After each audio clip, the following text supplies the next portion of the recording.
All righty. It's not like in those Marvel comics with the very high pitched voice. Marvel comics. All right, we're live. What's going on, everybody? Crazy Dog back with my Week 7 picks for the Stephen Rose and Steel Sermon tournaments. And you know the drill. I'm going to try not to spend a crazy amount of time on each game. There might be times where I ramble on about a certain team or whatever, but I try not to ramble on too much. A lot of times I find myself just rolling off the tracks and just blabbering on about random garbage. But let's get on with it. So we're going to start off with Thursday night football. And I will say the matchups on Thursday nights this year have been low-key bangers for the most part. There's been some really good matchups.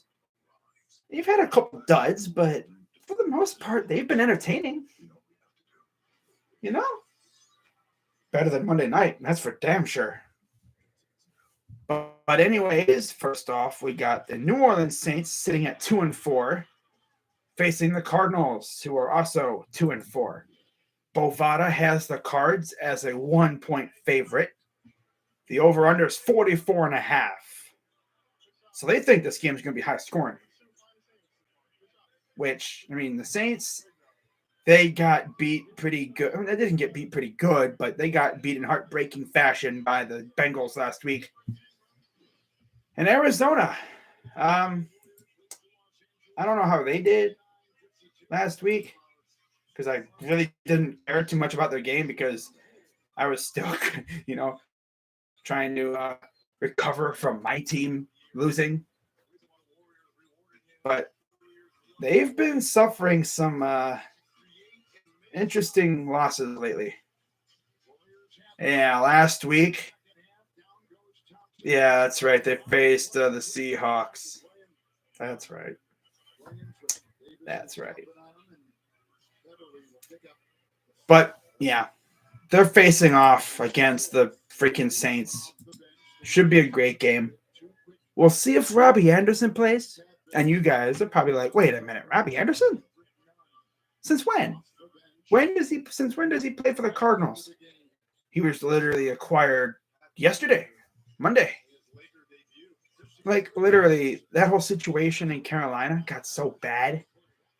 Carolina was like, we're not even gonna let you even come anywhere near the building on Monday. Like, you're not even gonna have a chance to see that position coach that you got into the fight with. I thought maybe they, it'd take them a couple days. No, literally, they probably had a trade going on the plane home. I was like, were they even out? Were they even on the road? Oh, I don't even think they were on the road. But still, they had a freaking trade going the moment that game ended, just like what we did with Deion Jones. But yeah, Cardinals and Saints in Arizona should be a great one. I'm kind of skeptical about either team. Part of me wants to go with the Cardinals, and the other one wants to. My head wants to go Cardinals, but my heart kind of wants to go with the Saints. And D Hop's back. There you go. That's why I'm picking the Cards. D Hop is back. I think D Hop has a big game to, announce his return to the NFL after being suspended for a substance that he was taking, I guess, which was illegal. It's funny. Someone gets suspended for a substance, but then they come out and say, I didn't know that was illegal. It's like, buddy, you could at least check with the NFL. Be like, hey, yo, Roger, I'm taking this substance, or I'm going to be taking this substance. Just want to make sure it's not banned. Because I don't really want to hurt my team by getting suspended 6 games. Can you tell me if this is banned? And then, if he says yes, well, damn, thanks for telling me. And if not, I'd be like, okay, cool. He took the substance or whatever, got suspended. Now he's back. Give me the Arizona Cardinals to beat the Saints. I think it'll be another nail biter. classic Thursday night game. But I'm going to go with the Cards to beat the Saints. And they're going to get the 3-4 on the year. Yes, sir. All right, moving on. Now we go to Sunday games. 2-4 Browns, 3-3 Ravens. Yeah, I know this is probably going to be an ugly game. The line actually went up too. The Ravens are 7-point favorites, which I expected that because we freaking suck coming off our worst game of the year. Although the Ravens haven't been great themselves. They've had some blunders. Lost to the Giants. They've blown 3 leads in their 3 losses. They're so choking. They're like choking hazards. They should put a freaking choking hazard symbol on their freaking logo or on their jerseys because my goodness, they're so prone to blowing leads. I mean, there's a lot of teams that are like that, but God, the Ravens, dude, they're healthy this year, but they just can't hold a lead. It's crazy. And we'll see how the Browns respond after getting smacked in the face by Bailey Zappi last week. As much as I want to pick the Browns here, I can't trust them. I really cannot trust this damn team. And it's sad because it's my squad. But I'm going to go with the Ravens to beat the Browns. Oh, a Browns fan picking the Ravens? That's absurd. Well, again, I can't trust them. I hope I'm wrong, but I can't trust them. It's impossible. Yeah, I'm going to go Ravens. Moving on, we got the Bucs and the Panthers in Carolina. This is an easy one. Give me the Bucs. Panthers are a mess. I expect them to really start making some moves after this week, especially because the trade deadline is coming up really quick. It's on Tuesday, November 1st. So essentially, the Panthers have this week and next week to make trades. Essentially, they have the rest of this week, up until the 23rd, and then after the 23rd, they essentially have really one whole week to make a trade. And I think they'll make some trades. I don't know who they're going to trade. You know, people talk about DJ Moore. I've heard Thompson's name come up every once in a while. Their stud, was he a safety? I've heard so many guys' names come up from there. I wouldn't be shocked if the Browns maybe gave him a ring and said, "Hey, yo, can we take one of your D linemen? Not Derek Brown, because you said he's not available. But how about Matt Ioannidis? I mean, he wouldn't be bad, you know. It's too bad we couldn't swindle one Brian Burns from them. But we don't really need edge rushers. We need interior D linemen. I saw a Bleacher Report article earlier today that said we could go after Daron Payne. Now, that's a guy I would love. I think he's on the last year of his deal, too, so he wouldn't cost much. Right? I mean, as I've said multiple times, Andrew Perry swears that this season's not lost. Well, buddy, you got how many days now? You got 1, 2, 3, 4, 5, 6, 7, 8, 9, 10, 11, 12, 13 days. You got just under 2 weeks now to make a trade. Now, if there's any time period that I think we're going to make a trade, it's probably going to be next week. Because the best part is we have a bye coming up after our game on the 31st.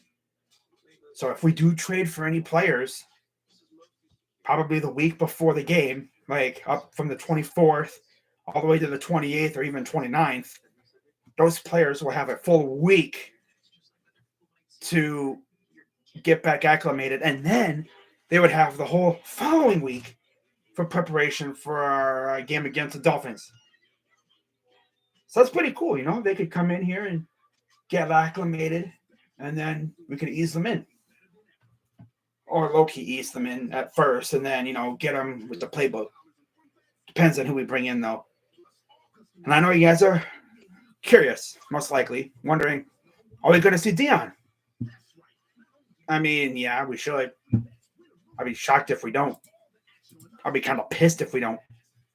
Not going to lie. But I'm going to go, Buccaneers over the Panthers. Moving on, we got the surprise of the group, the 3-3 Falcons. Who saw that coming? 3-3 Falcons with that roster?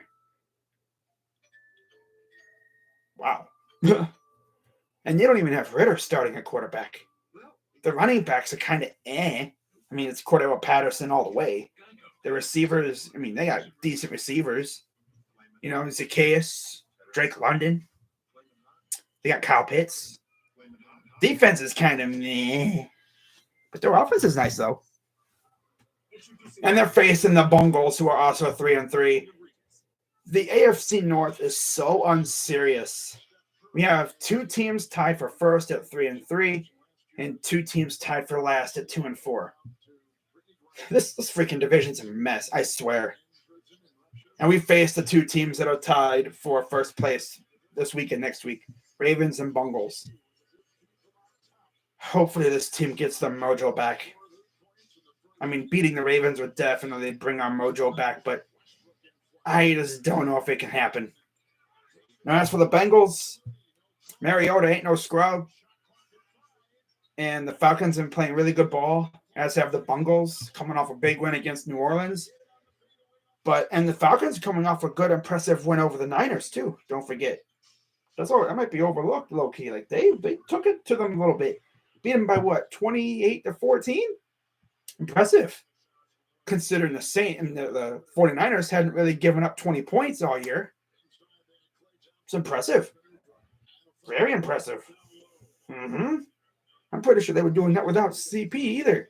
Cordell Patterson, I think, is out, right? IR? Damn, Falcons, look at you. Look at you. But yeah, in this game, I'm gonna go with the shocker pick here. I'm going with the Falcons to beat the Bengals. Shocker of the week right there. Yep. Shocker of the week. Falcons over Bengals. How about that, huh? By the way, couple of updates on the Bovada. Buccaneers are 11-point favorites over the Panthers.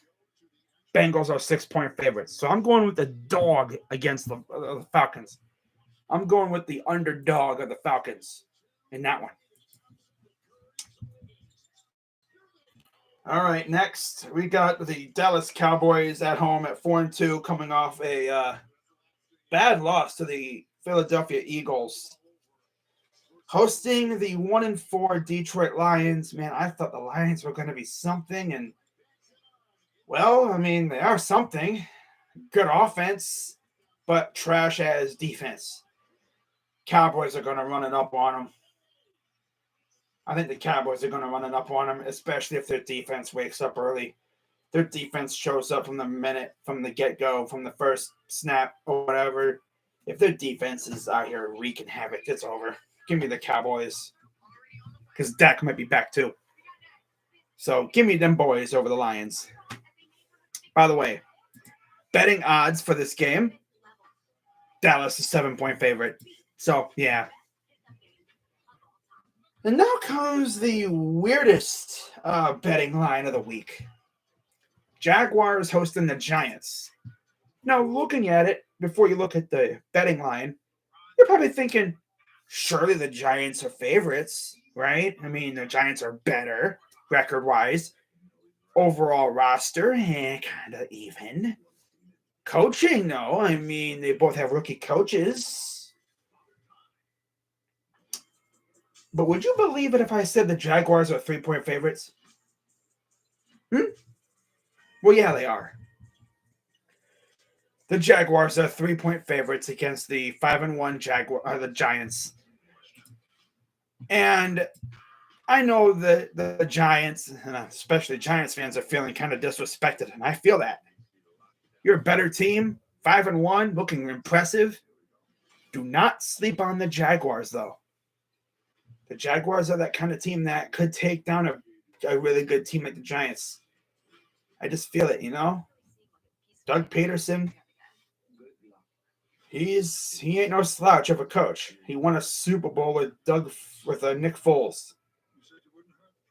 I could see Trevor Lawrence having a good game, but I'm gonna go with the G-men to pull it off. And in the words of Entertainer and Bad Dog and all the other freaking Giants fans I see on Twitter and YouTube, they're going to be the worst 6-1 team in the NFL. Yeah, that's crazy, isn't it? The worst 6-1 team. People are really saying they suck. Okay, haters. They got a couple haters. Okay. But yeah, I think they're going to do business against the Jaguars, and they're going to go to 6-1 on the year. Give me the G-men, because they got a good vibe going right now. Overall, the sports environment in New York, the Mets, they made the playoffs, but they failed against the Padres, who lost today, by the way, to Philly. The Jets, the Giants, and the Bills, they're all looking great. I mean, I guess if you want to include basketball, we'll see how Brooklyn and the Knicks do. If you even want to go as far as soccer, NYCFC was in the freaking first round. I just saw yesterday. And Red Bull, they got eliminated by Cincinnati. That's tough. But, yeah, give me the Giants, man. Giants are looking good right now. See if they can keep it up. They have some very soft games coming up. They should be able to keep fattening up on some wins. They might be a playoff team. That might turn into will at some point. They're starting to get into their playoff team territory. You know what? Take advice. Take a word from me. The Giants are reminding me a lot of the Browns in 2020, though. Rookie head coach, great running game. Quarterbacks kind of been doubted. Are they going the Browns trajectory from 2020? I mean, look at the similarities. Like I said, new coaching staff, quarterback who's been doubted, great running game. Our receiving core was very superior to theirs, of course. I mean, we had Odell Beckham and freaking Jarvis Landry and Higgins, so it's like our receiving core was vastly superior to theirs. Our receiving core then is vastly superior to theirs now. Granted, they have like Galladay and Tony, but Galladay's a freaking scrub. Waste of money.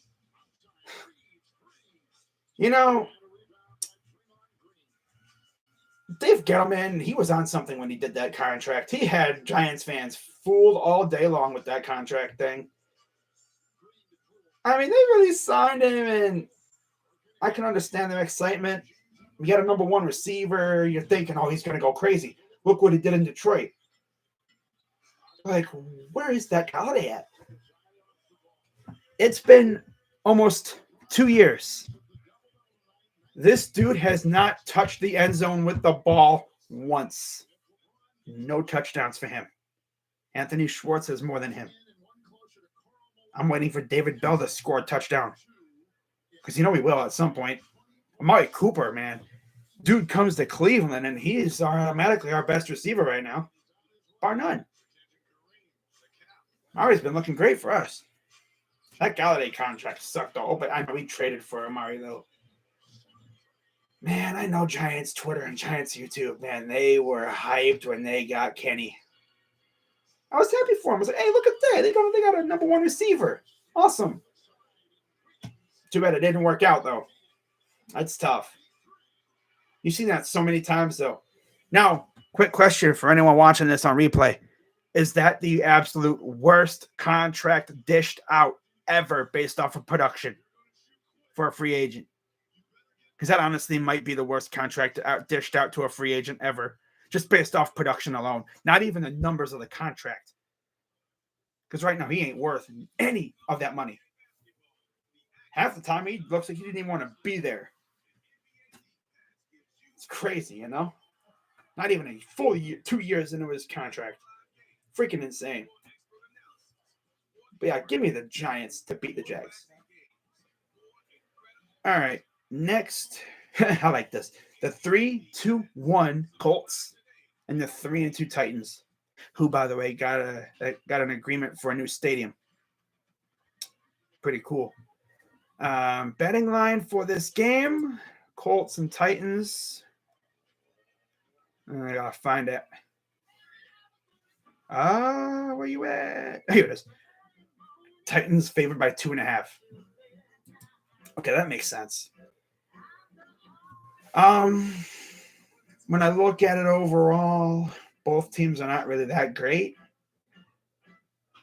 But I'm gonna go Titans. Part of me's trying to kick myself for saying, no, go Colts. Nah, I gotta go Titans. Titans are at home. When in doubt, go with the home team. Give me Tennessee over the Indianapolis Colts. All right, moving on. We got the final 1 o'clock game of the week. 3-3 Packers, 2-4 Commanders. No Carson Wentz. It'll be Taylor Heineke against Aaron Rodgers. Betting line for this one. Thought I just saw it. 5.5 favoring the Packers. Yeah, I'll take that and more. Give me the Packers all day long. Give me the Pack attack over the Commanders. Commanders are not good. They should have lost to the Bears. But, the Bears made, some very, very bad decisions. People are getting on fields for missing a wide open dude, even though his eyes were nowhere near looking at that guy. Like, what is this, Madden? No. He doesn't have spidey senses. Of course, the refs kind of did miss that DPI in the end zone for the Bears, which gave the Commanders their second win of the year. And I got the Packers winning this convincingly. And they're going to bounce back. They haven't been looking that great. The teams from New York gave them a beating. Well, actually, the Giants beat them heartbreaking fashion, and then the Jets gave them the beating, which no one expected. So give me the Packers over the Commanders. Next, we talk about shockers. The 4-2 Jets and the 2-4 Broncos. One team is overachieving, kind of, and the other team is severely underachieving. Let's see. Jets are dogs. They're 1.5 point underdogs to the Broncos. Broncos country. That's right. Is it me or does it seem like Russell Wilson completely fell apart this year? He leaves Seattle and he becomes a bum. Who would have thought? Who would have seen a day that he becomes a scrub? Not to lie, not going to lie though, watching Russ kind of has me nervous watching Deshaun. Because Deshaun hasn't played in almost 2 years. Is he going to be rusty? Yeah. But I can already tell you, Deshaun, it might take Deshaun a week or two to really get going. But I think until then, Kevin's going to rely heavily on the run game, most likely. But we'll see. We'll see what happens. Getting closer to the return of one Deshaun Watson. Can't wait for next year, though, because I feel like next year the Browns are really going to go crazy in free agency and really arm this team up for him. I think they're going to go crazy with spending some money and helping him out. We'll see, though. But, yeah, Giants looking good. Jets looking fantastic. Broncos maybe one of the biggest underachievers of the year so far. I was out here thinking the AFC West was going to be one of the best divisions in the league. Now they're looking like garbage. Like, what gives, man? But I think when you look at it this way, the Jets coming off beating the Packers pretty good in their house, going to the Cheese Land and beating them. You had Sauce Gardner with a cheese head hat on. Like, oh my God, this guy's a savage. He has a cheese head hat on. That's crazy. Sauce with the cheese. Yeah, Russ is going to have a lot of issues with the Jets defense. Salah has been fantastic for him. And not to mention, Joe Douglas actually knows what he's doing. How about that, huh? Yeah, they're looking great. I still think that if the Niners had lost to the Vikings that year in the playoffs, Robert Saleh would have been our head coach right now. Yeah, he would have been our head coach right now. I'm pretty certain that that one clip of Robert Saleh walking out of the locker room onto the field, I think it was like somewhere. Yeah, it was right before the game. He was on the phone. I bet you that was the Browns or maybe his agent or something saying, "Yo, if you lose this game, you going to Cleveland. Cleveland wants to go after you." And that's probably what motivated him to win because he didn't want to go to Cleveland. I don't know. But yeah, when it comes to this game, the Broncos freaking suck. Nathaniel Hackett is a Freddie Kitchen level coach. Freddie Kitchens level coach. He sucks. I mean, I don't even know, man. Like, give the Browns the weapons that Russ has, and we would definitely we'd be insane. Give us Jerry Jeudy, Cortland Sutton, maybe not the running backs, but the receivers. Yes. Give us Jeudy and Sutton and Hamler. We would be in business, especially with Deshaun. Russ is just not it right now. He has to figure something out. But yeah, I'm going to go Jets over the Broncos. Something tells me the Jets are going to win this game. Can't trust the Broncos. Give me New York. So yeah, how about that? Both New York teams are going to win. How about that, huh? They're going to keep up the good vibes in New York City, New Jersey. New Jersey. Give me the Jets.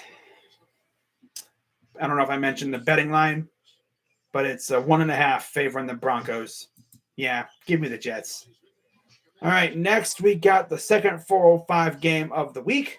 The 1-3-1 Texans and the 1-4 Raiders. Raiders haven't had the best time yet. They haven't had fun, but they're getting there. They honestly should have beat the Chiefs last time they played. And the Texans freaking suck. They just fired what's his face? That loser.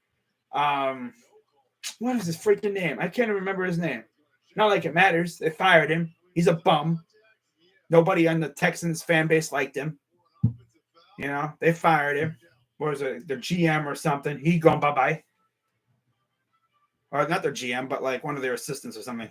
One of their other higher ups. They got rid of him. And the Raiders, I think they're going to start catching fire soon. If you're the Raiders, you got to realize your division sucks. You still have a chance. And I think they're going to take off. And this is when it's going to start happening. But yeah, give me the Raiders to beat the Texans. And they're going to go to 2-4 in the year. Now for the final 4 o'clock, no, one of the final 4 o'clock games of the week. 425, 3-3 Seahawks and the 4-2 Chargers in LA. This is going to be a doozy, man. Geno Smith is looking great. Chargers offense doesn't look that great. Defense has looked all right. They got saved against the Broncos thanks to Dustin Hopkins, who had an injury. And their injured kicker beat the Broncos because in overtime, the Broncos kick returner, muffed the punt because one of his blockers got blocked into him. Yeah, one of the gunners pushed the blocker into the punt returner, forcing the punt returner to muff the ball, giving the Chargers the ball back, and leading to that game-winning field goal. But yeah, they're going up against Seattle. Seattle's looked impressive. Not even going to lie. They've looked impressive so far. We'll see if they can keep up the good vibes. But I got the Chargers eking it out. Give me, I almost said San Diego. No, give me the Chargers to beat the Seahawks. And they're going to go to 5-2 on the year. Not speaking. I don't know what I was getting to there.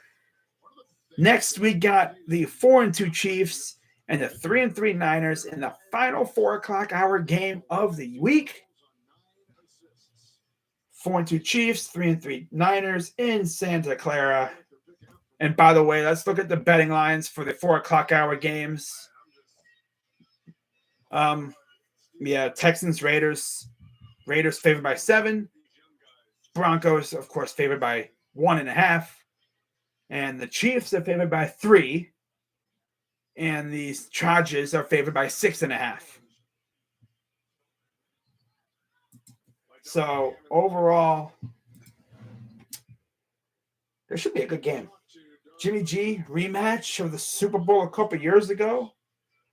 I don't know. We'll see who returns for the Niners. I know they've had quite a few injuries lately. Chiefs are looking good, though. Not gonna lie. I mean, the Chiefs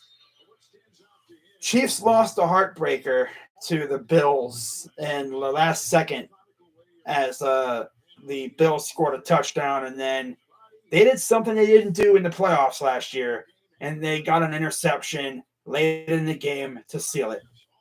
Teron Johnson said, "I ain't going through this again." And he picked off Pat Mahomes and ended the game.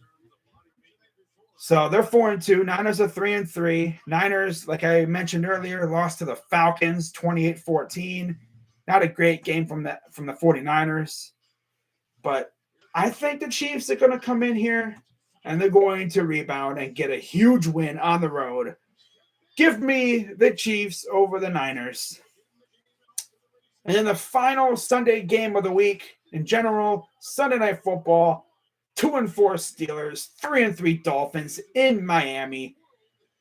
Man, if the Steelers are missing their secondary players like they were last week, because obviously this week they're not going up against an old man, Tom Brady, who they were able to beat. That's funny. This is probably Tom Brady's last year, and they were finally able to beat him. They haven't beaten him really many times at all with Big Ben. Without him, I was thinking they were going to get stomped. No. I'm going to go with Dolphins at home here to get the win. Dolphins are playing really well. And I just don't know if they can stop Tyreek. Waddle, their running game, Mostert, and all them. I know the Vikings look great, though. Vikings have looked impressive. And they put on a show last week against the Dolphins, too. I just remember seeing a video of, I think it was a Dantzler in the defense dancing in the end zone, and you see a couple of the Vikings players doing the dolphin dance or whatever, and then you have a guy doing the waddle. Oh my God, that's hilarious. That gave me a chuckle, low-key. But I'm going to go Dolphins at home here. They're going to get the win, and they're going to improve to 4-3. Steelers fall to 2-5 on the year. And that would mean the Steelers are 4 losses away from officially guaranteeing a losing season for the first time under Tomlin. I don't even know if Carroll went under 500 ever. I'm sure he did. Well, obviously he did. Yeah, he did. Before Ben got there. Doy, that's right. Right around the time when that happened. Yeah, that's right. They haven't been under 500 really ever. It's crazy, man. But, I mean, Steeler fans, I'm sure they'll tolerate a losing season because they got a high draft pick, get themselves some more weaponry. I know they're probably going to trade some guys. I saw something about Chase Claypool getting traded. I wouldn't be shocked if, like, Deontay Johnson's dealt, maybe a couple others, like guys who are on contract years that they're not going to keep, get something for them. We'll see what they do. But, yeah, like I said, the AFC North is very unserious this year. It was very serious a couple years ago, but last year was fun. This year it's just plain unserious. Who knows who's going to win the division? Legit. Like, I remember seeing something about, talking about the Browns for a sec. Jack Conklin, when the news with the Titans, he started 2-4. They went 9-7. All it takes for the Browns is just one big win, and that'll light the fire under this team, and they'll start balling out. Could that be this week against the Ravens? That would be nice. I would love to see us get something going before Deshaun gets in here. Get the good vibes going. That would be wonderful. But yeah, I'm going to go Dolphins to win this game. Betting lines for the night games. Like I said, what the heck? Oh, wait. Steelers are 7-point dogs to the Dolphins. Miami is 7-point favorites. And then the final game of the week, we got the Bears against the Patriots. 2-4 Chicago and 3-3 New England. Bailey Zappi, I think this will be Mac Jones's return against Justin Fields. So we get a nice little quarterback matchup from last year's draft class. Should be a doozy. I can't doubt and go against Bill Belichick. I just can't. Give me the Patriots to beat the Bears. Betting line for this game is 9 points favoring the Patriots. So yeah, those are my picks for week number 7. Going about a half hour. Not too bad. Not too bad at all.